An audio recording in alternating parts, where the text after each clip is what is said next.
أهلا وسهلا بكم من جديد. معي أنا سعيد السعدي على قناتي الحكمة العربية. سيتجدد موعد الكتاب مع عشاق الكتاب مرة أخرى في معرض الدار البيضاء 2024.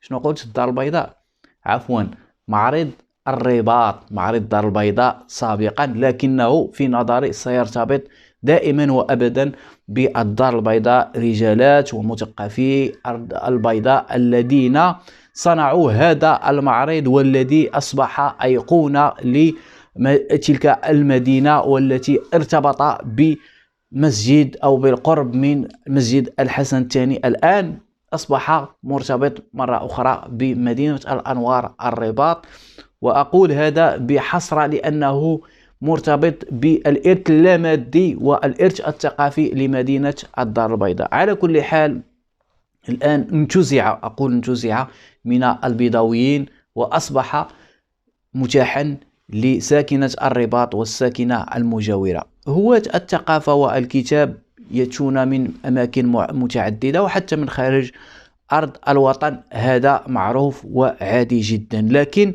كما قلت الذاكرة الجماعية للبيضاويين لن تنسى ذلك المعرض أبدا. على كل حال، هذه نسخة 2024 ستنطلق من 9 من شهر ماي إلى 19 من نفس الشهر.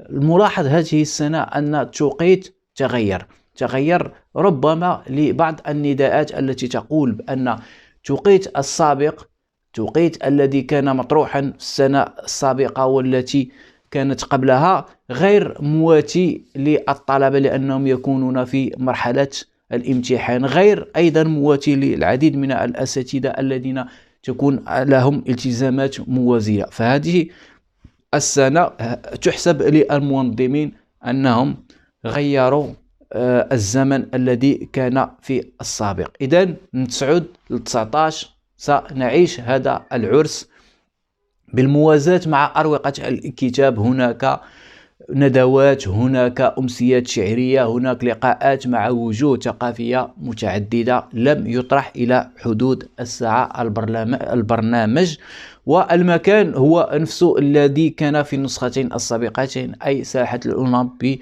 السويسي. إذن هذه مجمل ملاحظات على المعرض، الزمان والمكان، لكن شي ملاحظات خليوها لي في التعليق وأنا غادي نجاوب عليها. شكرا على المتابعة، نتلاقاو في حلقة جديدة. معي أنا سعيد السعدي.